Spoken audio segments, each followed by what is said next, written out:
Halo Bung, ramai ya. Ini menjadi bukan ramai sih, dimana hal ini sangat meresahkan. Kenapa? Karena di tahun 2020 ke sini yang saya lihat komunitas LGBT yang terdiri singkatannya adalah lesbi, gay, biseksual, dan transgender ini semakin berani untuk muncul di permukaan.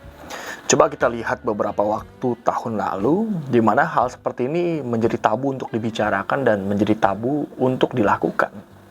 Karena tidak sesuai dengan norma dan etika bangsa kita tentunya.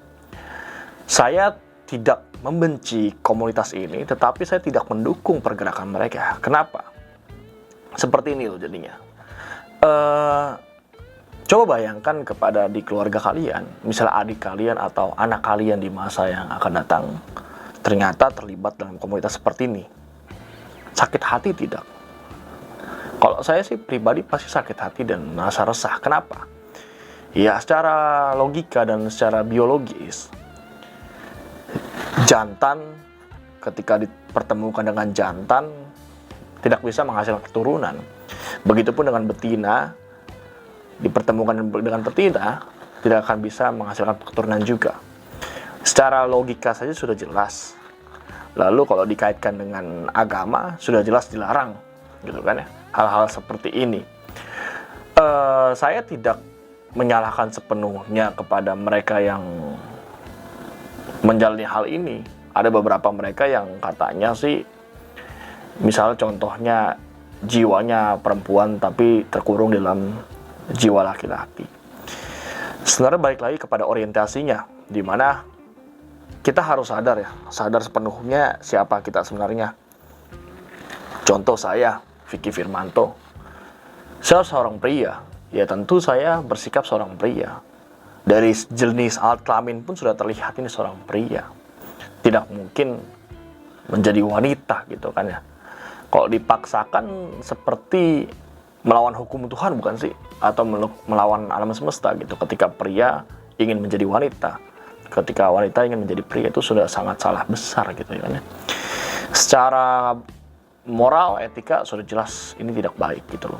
Namun banyak orang dari komunitas mereka yang mengatakan love is universal. Maksudnya kan adalah cinta itu bersifat universal dari keseluruhan. Perlu digarisbawahi kalau menurut pandangan saya pribadi ini ya. Jadi nggak usah dijadikan acuan utama juga. Setiap teman-teman pasti mempunyai opini masing-masing. Love is universal. Cinta itu secara universal. Bukankah itu suatu pandangan cinta kasih ya? Jadi ketika kita menyayangi, mengasihi makhluk yang ada di bumi ini seluruhnya gitu ya, mau dari hewan ataupun manusia, sebatas mengasihi. Jadi cinta kasih ya, bukan orientasi terhadap cinta yang ke arah seksualitas. Sudah jelas ngaco kan sebenarnya gitu ya. Dan yang jadi permasalahan ya, komunitas mereka itu orientasinya jelas ke arah seksualitas. Kenapa seperti itu? Ya adanya pasangan seperti gay, lesbi.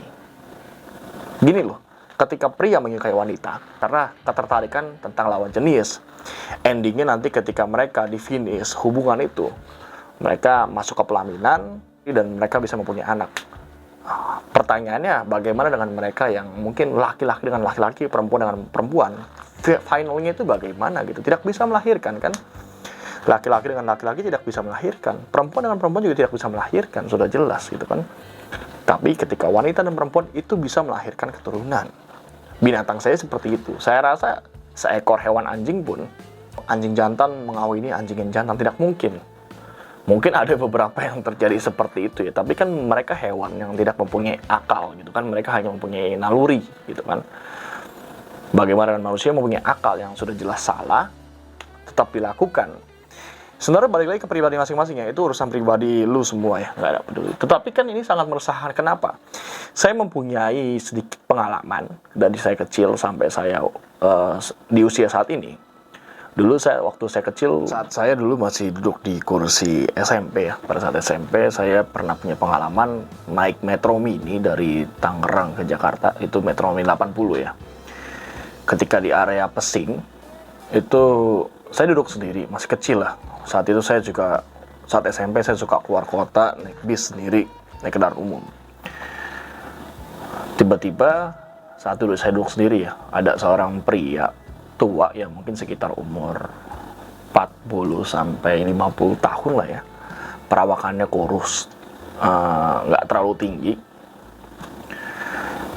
Dia tiba-tiba duduk sebelah saya dan ngajak ngobrol saya, gitu kan, ngajak ngobrol saya dengan, bukan hanya sekedar ngajak ngobrol ya, tiba-tiba tangannya memegang paha saya. Karena waktu itu kan kecil, saya kemana-mana biasa pakai celana pendek gitu kan, kita masih kecil kan nyaman ya. Tapi udah gede saya lebih nyaman pakai celana panjang sih, jujur, karena lebih safety kayaknya. Dia megang paha saya, tiba-tiba dia ngajak ngomong, kamu namanya siapa gitu. Ya saya sebutkan lah, karena anak kecil kan masih polos ya, kita sebutnya nama saya Vicky. Terus dia nanya tinggal di mana, bla bla bla, basa-basi pokoknya, sampai endingnya di mana ia menawarkan, kamu mau berenang gak? Terus kita nonton nanti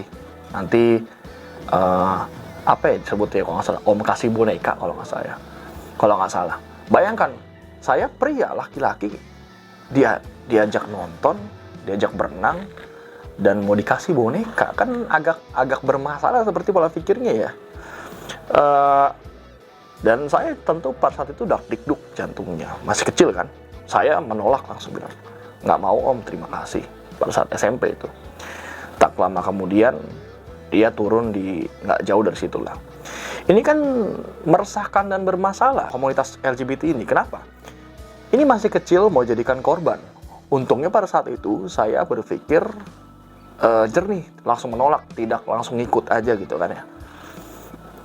Bayangkan ini terjadi pada anak kalian, adik kalian yang masih kecil, nggak tahu apa-apa, yang awalnya mungkin normal, bisa saja menjadi tidak normal dan menjadi menyimpang gitu kan. Ini bukan satu kasus yang saya temui gitu kan ya, masih ada beberapa kasus lagi yang saya pernah ngantri di ATM dulu, di ATM daerah Pulau Gadung, Jakarta Timur. Tiba-tiba ada seorang laki-laki, perawakannya pakai baju kuning, saya ingat banget, tisinya dilipat nih. Dia cukuran rambutnya tuh kayak ya berdiri-berdiri gitulah, sini dikikis habis. Bawa tasnya di samping, dia pakai celana pendek berwarna krem, pakai sepatu yang ngejreng warnanya lah, warna-warna putih atau apa saya lupa. Saya lagi antri ATM, tiba-tiba dia melihat ke arah saya dan dia berkedip mata. Wah, sangat. Saya saat itu cuma berpikir, kalau dia macam-macam, gua sikat, nggak banyak ngomong. Kita nggak berbicara tentang mungkin terjadi perkelahian dan lain-lain, tapi kalau sampai menyentuh gua, habis nih orang, karena sudah meresahkan. Dari kedip mata pun aja itu sudah menurut gue pelecehan sih gitu kan ya. Ketiga, banyak sih yang pernah gue alamin, makanya gue sangat kesal dengan keberadaan mereka yang muncul di permukaan ini. Juga pernah dulu syuting film layar lebar Reuni Z, salah satu makeup artisnya itu tiba-tiba lagi jalan, gue masuk ke ruang makeup, cowok itu loh, cowok lebih pendek lah, kelihatan sih gemulai gitu orang makeup artis ya. Dia cium ini apa, dada, langsung gue dorong dan gue langsung jalan, gak banyak ngomong, karena kalau terjadi sampai kericuhan perkelahian situ kan nggak enak sama kru-kru lain yang lagi fokus untuk syuting ya. Dan yang terakhir gue alamin, gue pernah bekerja di salah satu perusahaan, di mana di perusahaan itu ada beberapa orang yang arahnya ke sana sih komunitasnya. Gue nggak bisa mukul mereka ini ya, tetapi salah satu yang bukti paling kuatnya adalah dulu ada salah satu teman kantor yang dimana ia pernah bercerita bahwa gue berbeda, gue seorang yang gay gitu. Ya sampai gue bilang, ya gue hargai pandangan lu, tetapi gue berbeda, jangan coba macam-macam ke gue. Tapi tidak habis di situ nih, ternyata dia sering bertingkah dengan tindakan yang sangat meresahkan. Kebetulan gue sempat handle di satu ruangan bareng dia, handle tentang untuk syuting live ya. Dia bertingkah macem-macem lah, seolah-olah biar gue tertarik, padahal di situ gue gregetan. Cuman dia, udahlah, itu orang yang lemah gitu kan, kalau gue gebok habis lah udah. Banyak sekali gue temui banyak orang-orang seperti ini, dan sekarang pun mereka sudah berani muncul di kantor-kantor, di industri-industri, dan real mereka berani posting di media sosial pacaran sesama jenis, laki dengan laki. Gue nggak benci, gue nggak pernah mendiskriminasi. Misal di sekitar gue pun ada hal seperti itu, selama dia tidak mengganggu gue, tidak meresahkan gue tidak akan mengambil sikap. Jadi masing-masing aja, urusan lu, urusan gue. Lu jalani, manusia yang mempunyai hak asasi manusia. Tapi ketika lu coba menyenggol gue dan melibatkan gue sampai bisa, apalagi menargetkan gue sebagai inceran lu, habislah, lu gak banyak ngomong gue. Karena ini penyimpangan yang sudah sangat berbahaya gitu loh kan. Kita nggak bisa mengatakan toleransi. Toleransi itu berlaku untuk perbedaan kepercayaan, agama, ras, suku, bahasa gitu kan. Tapi kalau penyimpangan itu bukan toleransi, itu penyakit yang memang harus diobati gitu kan ya. Jadi harus diperhatikan, dan pria sejati ya pria gitu kan ya. Jangan menjadi pria yang kemayu. Wanita yang sejati adalah wanita yang perempuan seutuhnya. Jangan tiba-tiba menjadi seorang wanita yang kelaki-lakian. Agak aneh kan. Coba kita pikir secara dengan nurani kita dan pikiran hati yang jernih. Kira-kira penyimpangan ini apakah bisa kita toleransi? Kalau menurut saya tidak bisa, dan ini harus diwaspadai.